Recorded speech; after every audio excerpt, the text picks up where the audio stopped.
Welcome back to Rare Gameroom Gaming. Today we're diving into Mutant Mayhem with a look at the very first X-Men game for the Sega Genesis.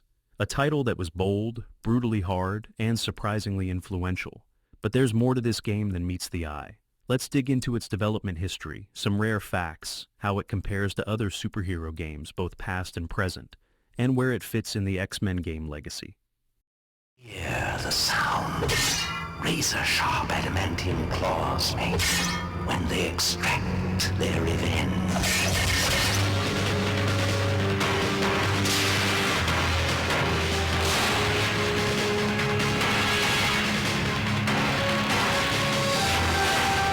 They're here. Marvel's X-Men on Sega Genesis. Released in 1993, X-Men on the Sega Genesis was developed by Western Technologies Inc. and published by Sega. Western Technologies wasn't exactly a household name in gaming, but it was founded by former Mattel electronics designer David Crane, the co-creator of Pitfall for the Atari 2600. Before X-Men, the company had worked on the adventures of Mighty Max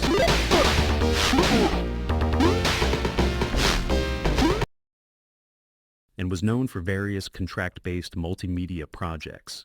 The development of X-Men was ambitious for its time, and Sega gave them a decent budget to work with. Interestingly, the team had only limited access to actual X-Men comic references due to licensing constraints with Marvel, which meant that they had to make some artistic and gameplay decisions based on what they could gather from limited resources. The game featured 4 playable characters right from the start: Wolverine, Cyclops, Nightcrawler, and Gambit. Each mutant had unique powers that added variety, like Nightcrawler's teleportation or Cyclops' optic blasts. But here's the kicker. Using mutant powers drained health, adding an unexpected level of strategy. This feature was both loved and loathed by players. Let's dig into some lesser-known facts about X-Men on the Sega Genesis, because even hardcore fans might have missed these. First up, did you know the game originally planned to include more playable characters like Colossus and Storm? Yeah, they were in early design documents, but due to cartridge memory constraints, they had to be cut before development was finalized. Instead, Storm ended up as a limited-use assist character. Speaking of constraints, the game's audio was composed by Paul Gadbois, who later worked on Eternal Champions, another Genesis cult hit. The music engine he used was custom-built for this title, which is why the sound effects and tracks feel different from other Genesis games of the era.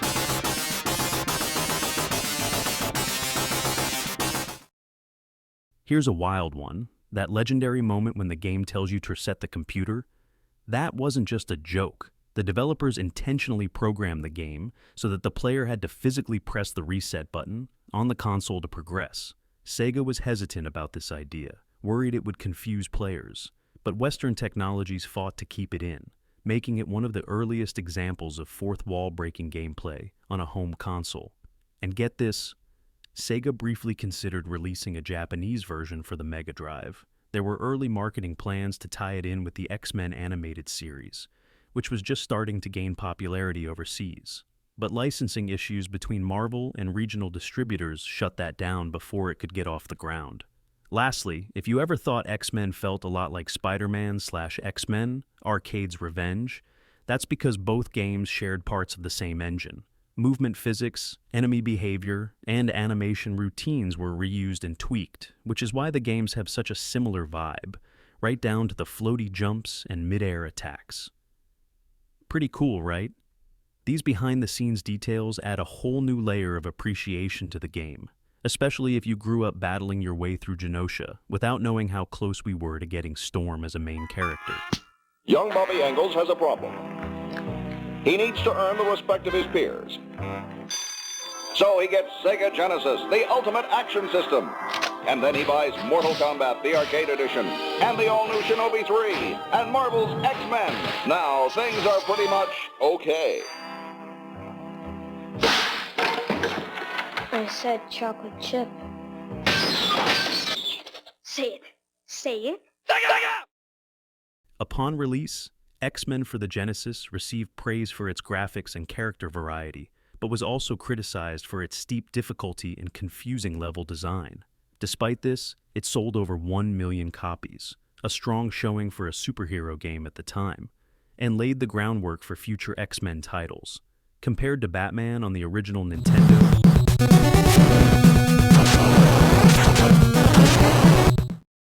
or the death and return of Superman on Super Nintendo,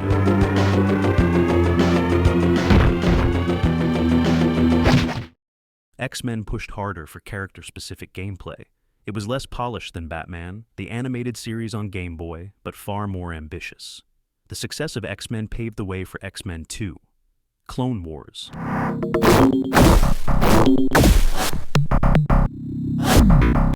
which many fans consider a superior sequel. It included more characters, smoother controls, and began each level with a cold start, meaning you dropped right into action with no title screen. The franchise also exploded later on, with titles like X-Men, Children of the Atom in arcades, and X-Men Legends on the PS2, setting the stage for today's modern superhero RPGs like Marvel's Midnight Suns. Even more recently, we can trace back elements of teamwork and power usage in games like Marvel Ultimate Alliance 3 to what X-Men on Genesis started. So, what's your favorite X-Men game? Did you manage to beat the Genesis version back in the day? Drop a comment below and let us know. And hey, if you enjoyed this look back at X-Men on Sega Genesis, give us a like and hit that subscribe button. It really helps the channel grow. Want more classic game history? Click on one of the videos on screen now to dive deeper into the world of retro gaming. Thanks for watching Rare Gameroom Gaming.